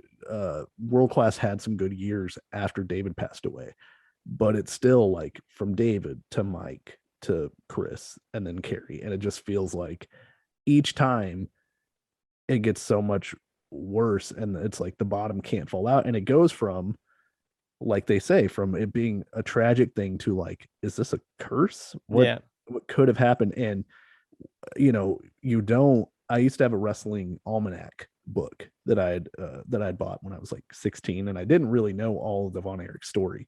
And I remember it had like important things that happened in the years in wrestling, and it was like suddenly it's like 1982, 1984, 1987. You know, like all of these things keep happening to the Von Erich family, and by the end of it, you're like, oh man, like, you know, if I were to tell you a story and be like, there are some fun parts, but at the end, five of the six of the brothers are dead, and each of them from tragic things that happened to them. Like, I don't know that I want to read that whole story, you know? No. And that's what sucks so bad about it, is because it's such a good story at the beginning. Yeah. There's so much good happening in this family story of these guys that just like I said, lightning in a bottle, to have all these characters and the charisma, and in this one place, and Texas loves them and they embrace them and all this stuff. Like, that's such like a you could almost have written a feel good like Disney movie based on the Von Erich thing. I mean, for the most part, I'm sure there were like, I mean, Bruiser Brody and shit, you know, and Gino and all that, but like, and then the back half of their story is just so horrific that like, like you said, like who wants to even hear that story? Like, so it's like, it's too sad or it's too devastating to dramatize, to put into something. I mean, the documentaries were good, but I'm talking about like in terms of, if you want to, like I said, like write a movie about it, it's like, you're gonna have to really change this story, because there's nothing redeeming at the end of this movie. Right. I think the thing that I take away from both at the end is like, I'm happy that Kevin Von Erich seems to be at peace with himself and at peace with the things that happen, because that's a long walk to take. And in the Dark Side of the Ring, he talks about he was in a real low place, you know, and he had considered like he didn't want to end his life, but he didn't know what to do with himself. So he was going to commit a crime on purpose to go to prison. Yeah. Because he just wanted to fight people, because he had all of this anger inside of him. And he tried to steal a gun, and then someone in the gun shop told him that they loved him, you know, and that according to him, that saved him, because they cared about his family, because he was like, hey, he wasn't forgotten. He's like, I love you, Kev. And like, he felt that community again, it seemed like. So like, he came back and gave the gun back and said, I love you too, and hung out with the guys for a little bit. And it's like, it's crazy, the huge yin and yang of this entire story. And it's just, I knew what happened, and I was like, fuck. After Mike, I was like, this is, you know, we're like halfway there in terms of the fucked up things that happened to this family. You know what I mean? Well, and now like Kevin lives in Hawaii with his sons at the end of the Dark Side of the Ring episode, and his sons have gotten into wrestling, and he just, you know, he seems as at peace about this sort of as what happened as you could be. And one of the more like devastating things that he talks about in the both the WWE produced documentary and the Dark Side is where he says, you know, I used to be an older brother, and now I'm not a brother at all. And it's like, fuck, man, I don't know how you deal with that, because even especially just, like, you're one of 6 kids, and you're the oldest one, and they're all gone. And it's just, man, I don't know, there's not much really to say about it. It's like, I'm glad that he seems okay.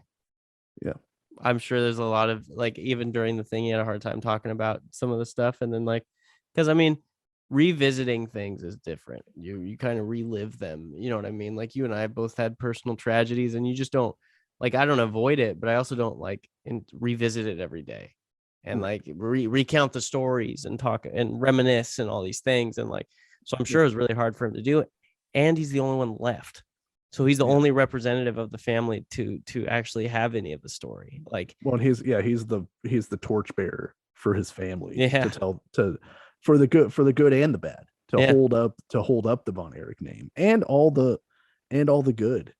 Like the Von Erich story should not be lost to history, even for the tragedy, because like you said, it's an integral part of pro wrestling history. Oh yeah. And it's fascinating to Yeah. watch like regional wrestling and to imagine that you could run one town, or Dallas is a major metropolitan city, but that you could run that one city with your sons as the major stars and be the biggest thing in Texas, and have international worldwide reach with just your promotion that runs out of the Sportatorium. Like, that's crazy. That's never going to happen again. That's crazy. Yeah, it really is. And it was almost the greatest story. It's, but I thought the Dark Side of the Ring did a good job. They had good talking heads. David Manning, who was a referee for World Class and also did some booking. It was really close with Fritz. Yeah. He was good. Jim Cornette, I thought, provided a lot of color. Dave Meltzer provided a lot of interesting tidbits. Like, I thought they did a good job for 45 minutes to encapsulate the story. It's even harder to tell that story in 45 minutes because you don't get any of the good parts, really, because you have to cover so much of the tragedy. Like, I thought the WWE documentary, unfortunately, you can't bring levity back in the middle of all of these tragedies, but they got to focus more on like the rise, the triumph as well. You get a lot of the triumph with the Freebird angle and Chris Adams and Gino Hernandez, like all the good stuff. You get all of that too. And so paired together, I really thought it gave like a really good, complete picture. Yeah. And I saw that Dark Side has a Gino Hernandez episode. I haven't seen that. Yeah. That's very interested to see that. That's an interesting one too. Because they found the cocaine in his stomach, apparently, which is, I don't know if you know, it's normally not how you do cocaine. That is not the preferred method, I don't think, no. But Stevie Ray Vaughan did used to put cocaine in his Jack Daniels every morning. So there is a chance that Gino was just getting a little buck wild. Also from Texas. So maybe it's a Texas thing. Yeah. So I enjoyed both of these things. Again, it's a lot to take in, and I'm not, like, oh, it drained me for the whole day or what, but like, it is heavy. It's a heavy subject and they're heavy documentaries, but I thought they're important. You can't stray away from the bad things, because it as a whole is a story that I think deserves to be told. Oh yeah. And like the worst thing that could happen from this is these guys get forgotten. Yeah. Because they did something so special. The boys, Fritz, all of them, So I think it's important to watch this stuff, especially as a wrestling fan, because it's hard you can't really tell the story of wrestling without talking about it in the United States, without talking about, and in general, because the United States is one of the biggest places for wrestling, but you can't really tell the story without talking about the Von Erichs. And you told me about the Von Erichs a couple of years ago. I remember you telling me about them, but I didn't remember specifics of the story. And then once we saw Texas Tornado, Carrie, on the Royal Rumble show that we did like 3 weeks ago with Jacob, I read about it and I was like, oh shit, I forgot about these guys. And then I'm glad we did this, because I want to go back and watch some World Class Championship Wrestling. We should do that at some point. We should do something. Maybe, because it looks like there's quite a bit of it on Peacock. So maybe a weekly show and a big show or something like that. The Star Wars. We're making movies, baby. Yeah. So I definitely want to go back and watch it, because like I said, there's a lot about the style that they presented that I love, and I'm definitely a fan of World Class Championship Wrestling. Yeah. So that was those documentaries. I did write down a couple of interesting things, obviously from the pop culture standpoint. Kerry Von Erich's two biggest accomplishments in pro wrestling were that he won the NWA World Heavyweight title, obviously, and the WWF Intercontinental title. And he won the WWF Intercontinental title from Mr. Perfect at SummerSlam 1990, which took place on August the 27th, 1990. I remember this because this was the first wrestling VHS tape that I ever rented. Really? Yes. Nice. And my mom would only let me rent a wrestling tape if I also rented a non-wrestling movie. And I had to watch the non-wrestling movie first. Then I could watch SummerSlam. It's a weird she was really worried about her kid being a weirdo. She did not like that I liked wrestling so much. Yeah. So I remember we rented Fievel Goes West. And what's it called? Fievel Goes West, an American Tale. Yeah. Fievel You don't know an American Tale? It's about a muskrat. Fuck of a is a Fievel. He's a muskrat, dude. He's trying to go west. I guess I should have gathered that from what you were saying. No, I remember the cover of this, but I don't think I ever saw this. I might have watched this. This movie for me was maybe the longest movie in history because I just want to watch SummerSlam 1990. And this muskrat takes so long to get west, and he's singing songs, and I could not care any less about this. Did you take the Oregon Trail? At the time, I don't remember. He just Fievel gets dysentery. Yeah, Fievel needed to hurry up and get west because Ultimate Warrior was taking on Rick Rude in a steel cage at SummerSlam 1990. I just looked it up to find out what the main event to that show was, and it was right when I got there is when you said that.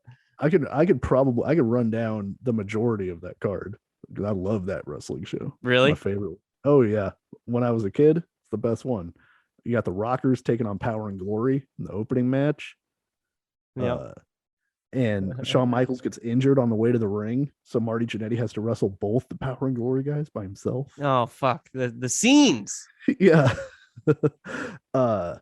Jake the Snake takes on Bad News Brown, and Jake the Snake has a snake, and Bad News Brown has Harlem sewer rats as his counter to the snake. He brings rats to the cage. Yeah. Well, he brings a cage that is covered by a cloth because there are no mutant sewer rats. There's merely the illusion of sewer rats. The Hart Foundation defeat Demolition for the World Tag Team titles in a 2 out of 3 falls match. That certainly is true. Yeah, which is pretty dope. I think Tito Santana gets beat by the Warlord at this pay-per-view. That is true. Yep. The Warlord certainly did beat Tito Santana. Yeah. Hulk Hogan defeats Earthquake by disqualification or count out. Count out. There you go. Yeah. Ultimate Warrior beats Rick Rude in the steel cage in the main event. And of course, Carrie Von Eric, the Texas Tornado, defeats Mr. Perfect as a last-second replacement after Brutus the Barber Beefcake gets legitimately injured by a lady hitting him in the face with her knees while they were parasailing. So we talked about that before. That's fucking funny though. It nearly it's no joke. It nearly killed him. The poor booty man. Yeah, broke his face for real. Like he has metal plates in his face because she was going 60 miles an hour or something and hit him right in the face. I'm trying to think. Is that everything from that show? What a dumb bastard. You're missing, I'm not going to tell you which ones. There's a dark match, but you're missing non-dark matches. You're missing 2.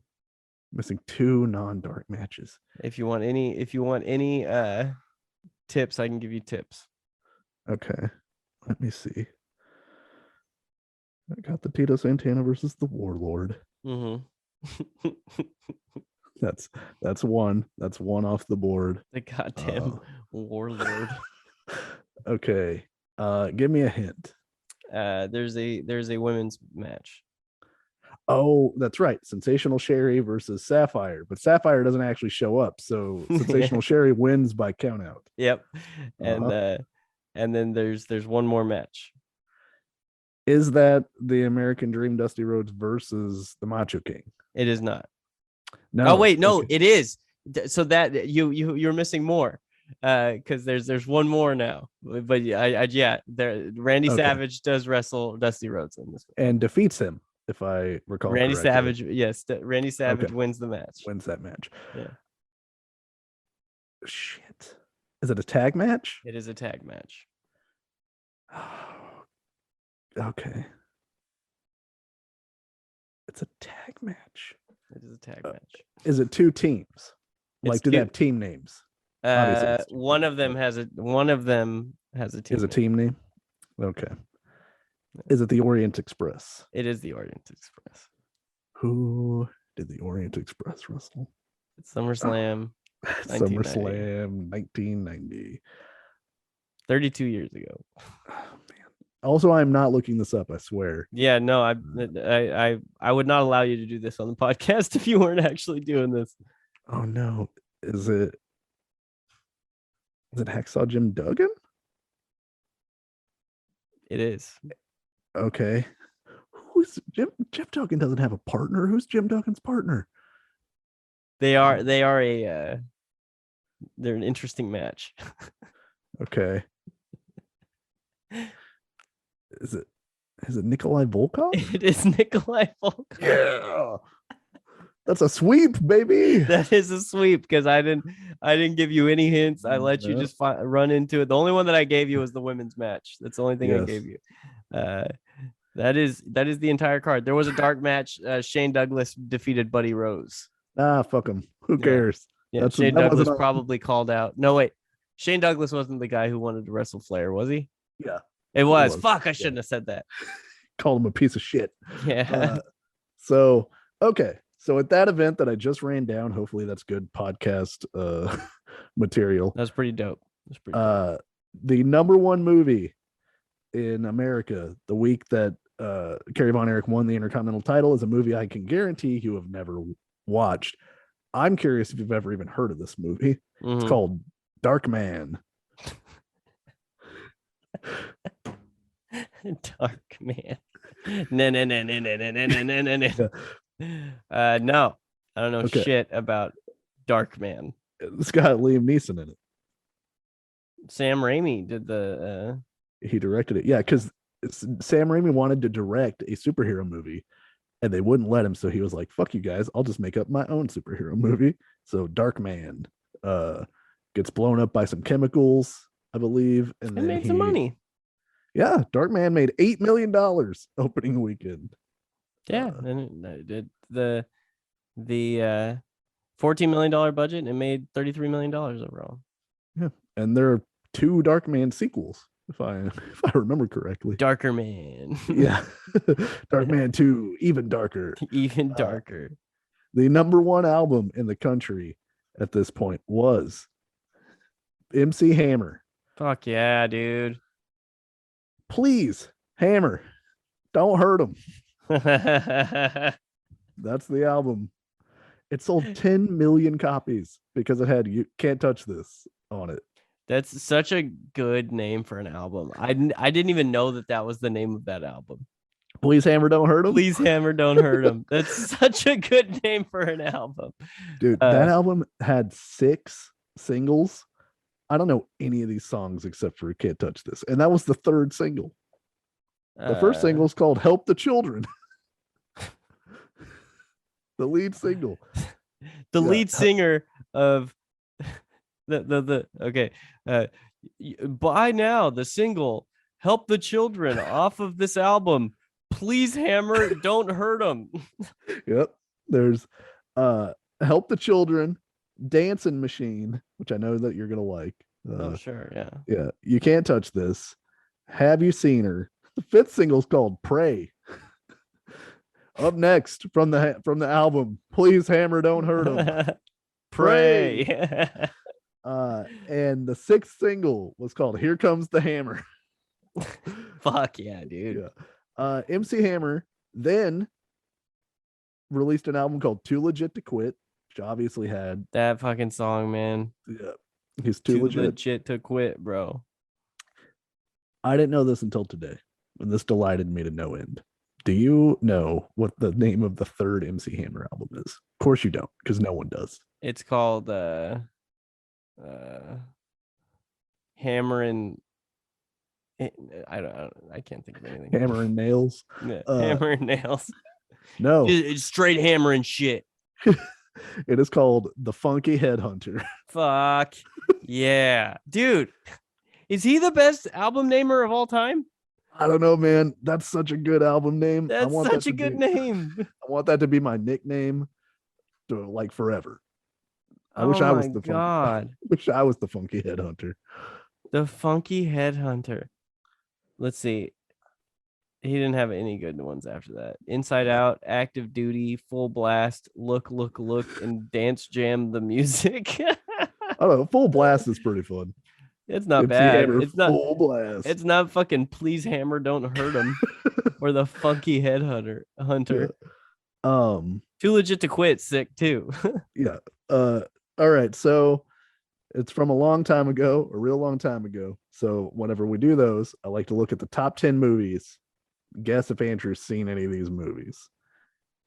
I'm going to guess that you have seen 3 of these movies. Okay. Top 10 of 1990. Home Alone, number 1. Certainly have seen that one. Number 2, Ghost. Yeah, I've seen that. Oh no. I watched that one as a kid. Okay. I don't remember any. I just remember the pottery. Yeah. Number 3, Dances with Wolves. That one I have not seen. Okay. Did you pick that as one I've seen or no? No, I didn't pick Ghost either. So I know. I thought I was giving you one back. You know what I mean? Yeah. Right. Pretty Woman. Yeah, I think I've seen that. Okay. Teenage Mutant Ninja Turtles, the movie. Oh, I saw it for my podcast. Is that the one with what's his name? Casey Jones? Yeah, Casey Jones. Yeah. Is that one? Yeah. So the Feld Dog, bro. The Hunt for Red October. I've not seen that one. But you know about The Hunt. You're familiar with. Yeah, I know about The Hunt. Yeah. Total Recall. I've not seen that movie. Okay. Die Hard 2. I don't know. He's in the plane. Plane can't land. Fuck, what a predicament. I know, right? I don't know. I don't know right. if I've seen that one. We're gonna call that no then. Yeah, we'll go with no. Number 9, also because of the podcast, Dick Tracy. I know you've seen Dick Tracy. Fuck, I hated that fucking dude. I hated that movie. Yeah. That movie sucks. It's the number 9 grossing movie of 1990. I know. 1990 sucked. The only good thing that happened that year is I was born. And Carrie Von Eric won the Intercontinental title. Not long after you were born. Yeah. Also in August. Yeah. Look at him. Number 10, Kindergarten Cop. Oh yeah, I've seen that one. Okay. It's no cop and a half though. No. So that you've seen 5 of those movies. That's way more than I thought. Dude, listen, yeah. I'm cultured. You're a man of the world. And the number 1 song of 1990 is Vision of Love by Mariah Carey. I don't know anything about that. I don't think I know that one. No, good for her. Yeah. On May the 6th, 1984, of course, Carrie Von Eric defeated Ric Flair for the NWA World Heavyweight Championship. The number 1 movie of that week was the breakdancing classic Break-In. That one I've not seen. It made $6 million that weekend. I'm sure you've seen Break-In. I have not seen Break-In because it's very hard to find. So is it really? Yeah. It's weird. It's weird to me when a movie's hard to find. I don't know if it's like the rights issue or if it's like on DVD, but it costs $30 or whatever. I don't need to see Break-In that bad, you know. Also led to the classic joke, Break-In 2, Electric Boogaloo. Every movie, you got an Electric Boogaloo. It's crazy that became a thing. That feels to me like Gate, like in Watergate. Oh yeah. We just add that to everything now. Any sort of controversy, Deflategate. Yeah. The number 1 album that week was the Footloose soundtrack. Well, that song is a banger. Yeah, Kenny Loggins knows what he's up to. I don't know what else is on that soundtrack. Is there? It sold 9 million copies. That soundtrack, dude. People fucking loved soundtracks back in the day. Yeah, my brother loved. Wait, Footloose came out in. Oh wait, never mind. I thought we were still doing 1980. I was like, a 6-year-old Movie soundtrack was number one. No, you Let's thought we were see. still on 1990. Yeah. Yeah. Holding Out for a Hero's on that. Yep. Dancing in the Streets by Shalimar. There's, I mean, Bang Your Head by Quiet Riot is on the 15th anniversary collector's edition. Sure. You got to add more stuff. And Hurt So Good by John Cougar Mellencamp. Yep. So yeah, I mean, it's got some stuff on it. They're probably buying it for the title track though. Yeah. The number one album of the year that year, it's a banger, of course. It's Thriller, dog. He made Thriller. Oh shit, he made Thriller. Thanks, Quincy. Also, Purple Rain came out in 1984. Year I was thinking born. it was gonna be two. Purple Rain. Yeah, but you can't stop Thriller. You know. You were born the same year as Thriller and Purple Rain. Yeah. Man, they used a lot of like the good juju on 2 albums, and then everything else was just a big sack of poopy. Oh, Footloose, dude. 9 million copies sold. Footloose, dog. The number George one Orwell book. Yeah. The number one song that week was Against All Odds by Phil Collins. I don't know if you know that song, but that song bangs, dude. I'm sure I've heard it. I just don't recognize it by name. And now I'm gonna run it down. I'm in trouble here. I think there's 3 of the top 10 movies from 1984 that you have seen. Okay. Number 1, Beverly Hills Cop. Oh yeah, I've seen that one. Okay. You're not gonna fall for the banana in the tailpipe. I think that's 2 weeks in a row we talked about Beverly Hills Cop. And I quoted that joke. It's a good joke. Number 2, Ghostbusters. Yeah, I've seen that one. Okay. Indiana Jones. And so I gotta go. I've got to be 1 for like the next 8. Well, I'm still good, I think. I don't think I've seen this Indiana Jones movie. There's a chance I saw it, like it was on the TV when I was like 5. Sure. But I don't think I've seen it. If you ain't got no memories, fuck it, it's a no. Yeah, it doesn't count. Yeah. It doesn't count. If you don't remember the dude ripping out that guy's heart, you haven't seen Temple of Doom. I remember a guy getting his heart ripped out in Dumb and Dumber. He put a little doggy bag and handed it to the guy, and the guy fell backwards. Hilarious. Yep. Gremlins, number 4. No, Okay. I've only seen Gremlins 2. Because of the podcast. Because of the podcast. Yeah. The Karate Kid. No, I've not seen the Karate Kid. Big combat sports guy. Haven't seen the Karate Kid. Yeah. Police Academy. But I have seen, what was the one that we watched on the podcast? Fuck, I shouldn't have even brought it up because I'm not going to remember what it was called. It was American Ninja or something like that. It was, what was that one called? No, it's American Ninja. Is that what it's called? There's a movie called American Ninja. Yeah. I can't remember if that's it. The ghost of Bruce Lee was part of the movie. I believe that is correct. Fuck, yeah. I'll look it up. Yeah. But what's the next one? Police Academy. I actually have not seen Police Academy. Okay. Guy makes funny sounds. Michael Winslow. Yeah, it's fun. That's good. Yeah. Isn't Steve Guttenberg in that movie? He is the star of the Police Academy vehicle. Yeah. Hell yeah. Thanks, Stonecutters. Footloose, the aforementioned Footloose. I don't know. So we'll go with no. Yeah. I do like to take off my Sunday shoes. I was gonna say you got to kick them off, dude. Yeah. Number 8 is a movie called Romancing the Stone, which I'm sure you have not seen. Certainly have not seen that one. It's like an Indiana Jones like adjacent kind of thing. It's got Michael Douglas in it. Okay. Star Trek 3, The Search for Spock. That's a new. Yeah. Big time new. How about no? And number 10 stars my man Tommy Hanks. It's got John Candy in it. Splash. I haven't seen Splash. That's it. So I was 0 for 8. Yep. I You got 2. Yep.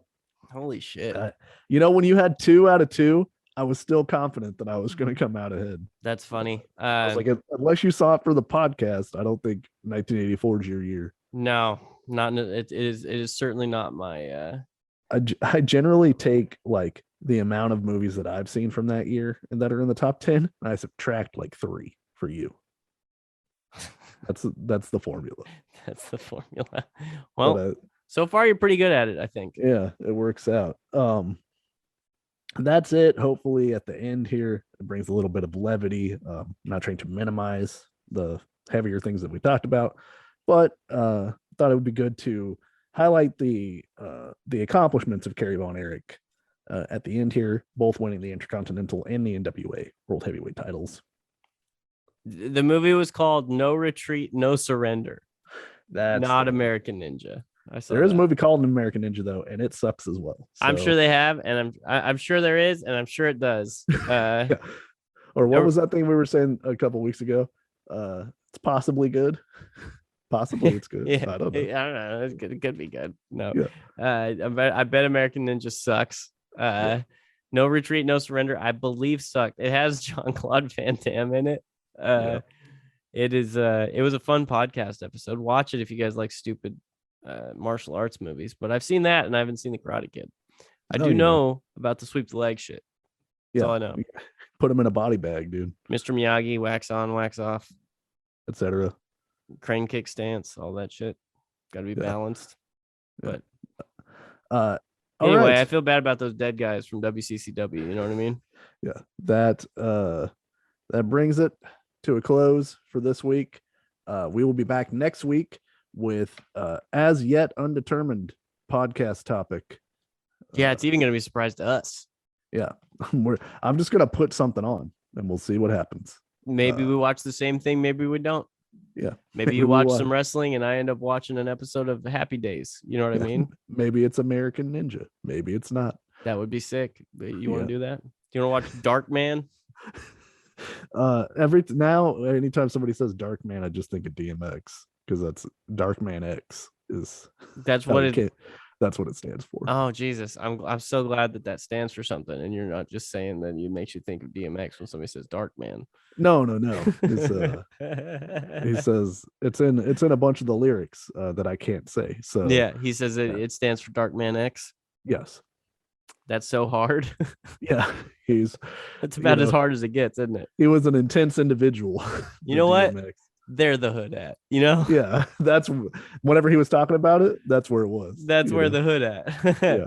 But so anyway, as Andrew said, follow us on all the socials, and normally I have a catchphrase, but I'm not going to say it this week in lieu of the various tragedies. So everybody stay safe, be happy, and we will talk to you next week on the Snark Marks podcast.